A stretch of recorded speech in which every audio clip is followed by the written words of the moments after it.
Minha namorada me traiu e eu descobri da maneira mais brutal que se pode imaginar.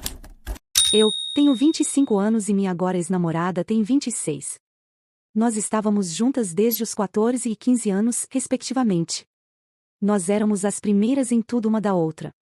Nosso relacionamento era quase um conto de fadas na maior parte do tempo. Ela era a namorada perfeita que eu poderia ter pedido.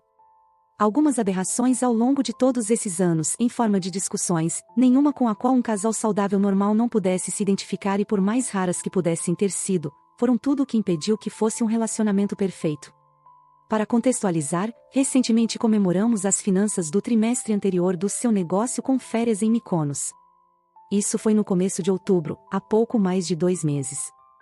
Foi tudo tão perfeito quanto poderia ser. Nosso relacionamento estava em controle de cruzeiro. Foi tudo sólido, até o fim de outubro deste ano.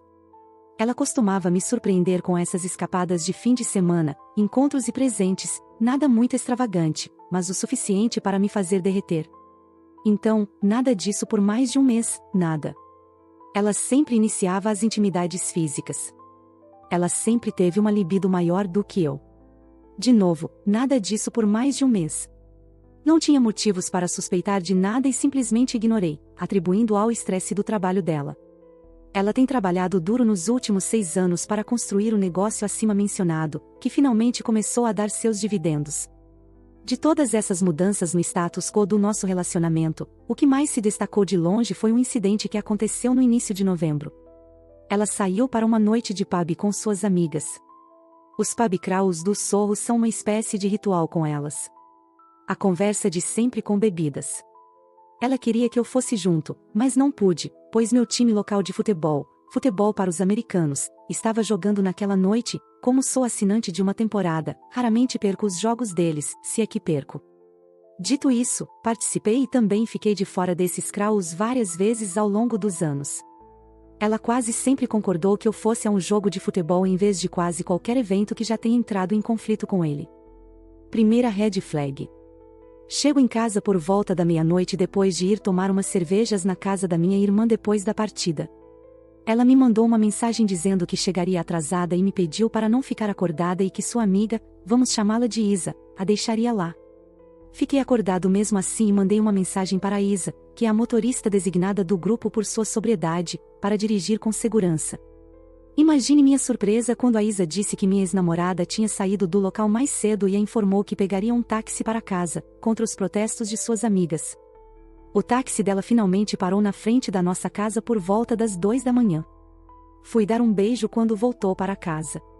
Para meu horror, ela se virou e foi até nossa cama e desmaiou. Nunca ela havia recusado um beijo meu até aquele momento. Eu ignorei o fato de ela estar completamente bêbada e deixei passar. Na manhã seguinte, perguntei a ela sobre voltar para casa de táxi, embora Isa tive o costume de deixá-la em casa. Ela respondeu dizendo que não podia mais ficar lá por causa de uma dor de cabeça terrível e decidiu pedir um táxi de volta para casa, para não querer que suas amigas tivessem que ir dormir cedo. Agora, leva no máximo 1 hora no pico do trânsito de Londres para chegar à nossa casa do Sorro. Se sua linha do tempo for verdadeira, ela ficou no táxi por quase 4 horas. Ela podia me ver tentando juntar as peças, mas rapidamente foi me beijar. Minha ingenuidade, juntamente com o amor, assumiu o controle e eu continuei com o resto do meu dia sem pensar 2 vezes. Red flag número 2. Avançando 3 semanas. Tentei entrar no Instagram dela para apagar uma história em que eu estava em uma pose embaraçosa, que ela postou e me provocou. Nós sempre soubemos os logins de mídia social e senhas um do outro em todos os dispositivos. Tentei entrar no Instagram dela colocando seu nome de usuário e senha, sem sucesso. Ela recebeu uma notificação e sabia que eu tentei entrar em sua conta. Deu-me um sorriso irônico e revelou que havia mudado sua senha em antecipação a mim tentando entrar e apagar aquela história. Justo, eu continuaria a aceitar esta versão. O que eu realmente não conseguia entender era ela removendo sua foto de perfil do Instagram que ela tinha nos últimos 7 anos, mostrando nós duas e atualizando-a com uma foto solo dela. Fiquei magoada, mas, novamente, minha ingenuidade me levou a acreditar que era muito barulho por nada. Red flag número 3. Dia D parte 1. Como dezembro estava chegando, eu deveria viajar para a Índia, China e Singapura em uma missão de negócios. Minha empresa deveria me enviar por 26 dias, pois era o que havíamos estimado como o prazo máximo a ser alocado para o projeto, considerando os piores cenários. Nunca tínhamos ficado longe uma da outra por tanto tempo. Ela estava perturbada, pelo que eu podia dizer, ela estava genuinamente perturbada, mas aceitou que eu ficasse longe por tanto tempo depois de uma noite em que nos abraçamos e choramos muito. Os próximos dias foram difíceis para nós duas. O desalinhamento do fuso horário nos restringiu a uma quantidade limitada de facitime. O dia D, talvez o primeiro, foi apenas 2 semanas em dezembro. Em uma chamada do facitime, vi o que parecia um sutiã no chão e imediatamente reconheci que não era dela, devido à sua cor. Perguntei a ela sobre isso e ela tentou inclinar a câmera de forma que não ficasse mais visível e deliberadamente se moveu para aquele espaço e apontou a câmera para o chão. Claro que não estava mais lá, ela deve ter chutado para fora de vista. Meu coração estava tentando seu melhor para dissipar qualquer noção de alguma outra garota estar lá com ela, mas meus olhos não me deixaram desver o que eles viram. Não consegui dormir naquela noite. Red flag número 4. Dia D parte 2. Eu nunca tinha superado o fato de ela ter escondido aquele sutiã no chão da minha vista. A essa altura, a dúvida estava começando a dar as caras. Meu projeto acabou quase uma semana antes do esperado. Decidi surpreendê-la com um retorno antecipado para casa.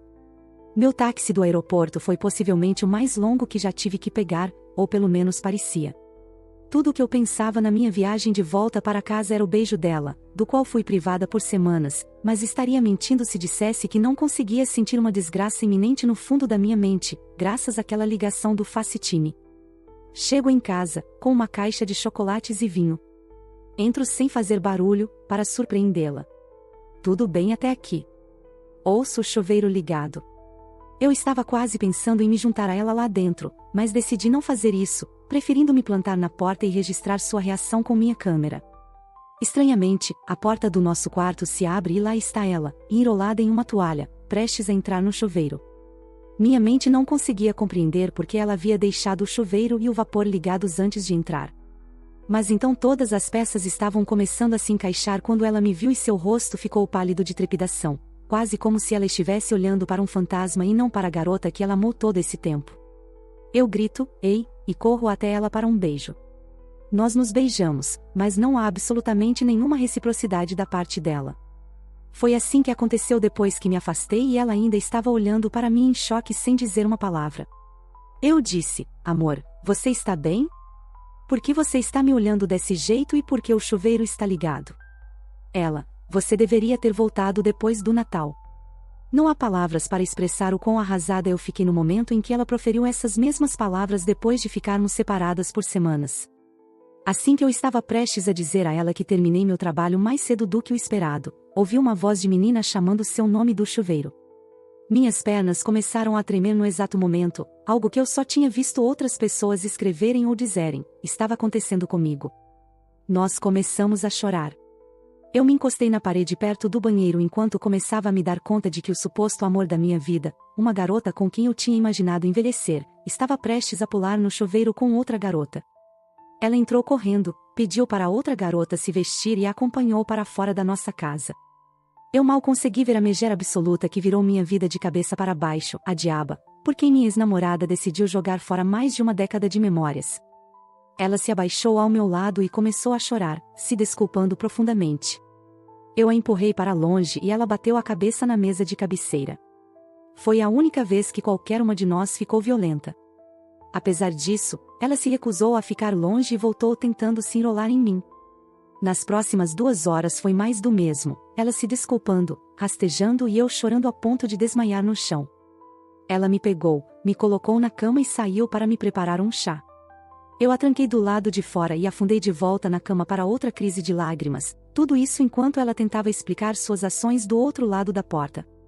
Agora vem a pior parte de tudo. Eu estava vasculhando o guarda-roupa em busca do nosso estoque extra de maconha para me acalmar e perceber a gravidade do que havia acontecido.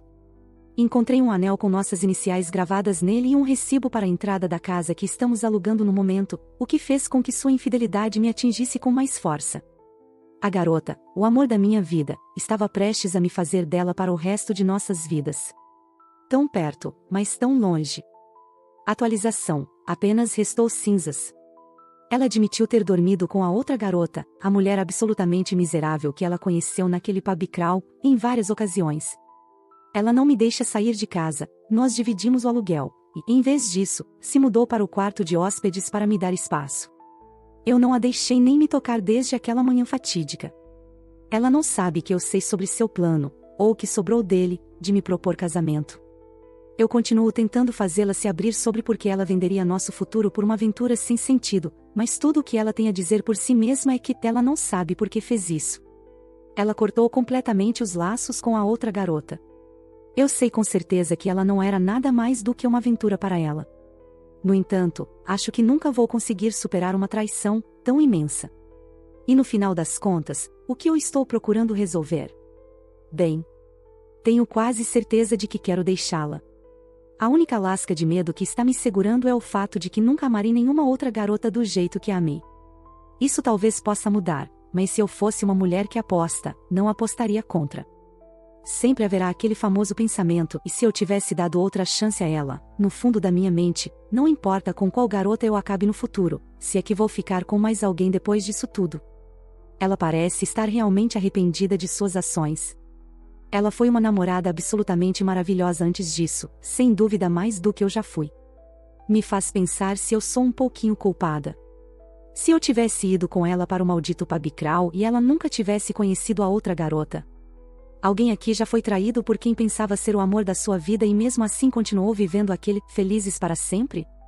Estou morta por dentro e sem lágrimas neste momento enquanto escrevo isso e me pergunto se eu realmente não era boa o suficiente para ela? Parece que perdi parte da minha vida.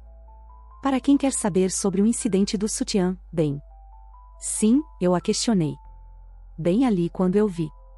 Ela chutou para fora da vista e fez parecer que ela estava casualmente apontando a câmera para o local onde o sutiã estava. Claro que não havia nada para ser visto, então ela me fez gasliga. Qual era o plano dela para essa mulher?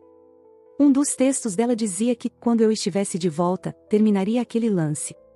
E ela realmente precisa saber por que fez o que fez. Se ela não sabe, ela vai acabar repetindo isso em outro momento. Ela deixou escapar que queria experimentar a sensação de estar com outra garota. Para quem quer saber sobre o incidente do sutiã. Bem. Sim, eu a questionei. Bem ali quando eu vi. Ela chutou para fora da vista e fez parecer que ela estava casualmente apontando a câmera para o local onde o sutiã estava. Claro que não havia nada para ser visto, então ela me fez gaslighting. Qual era o plano dela para essa mulher? Um dos textos dela dizia que, quando eu estivesse de volta, terminaria aquele lance. E ela realmente precisa saber por que fez o que fez. Se ela não sabe, ela vai acabar repetindo isso em outro momento. Ela deixou escapar que queria experimentar a sensação de estar com outra garota. Vocês perdoariam essa traição?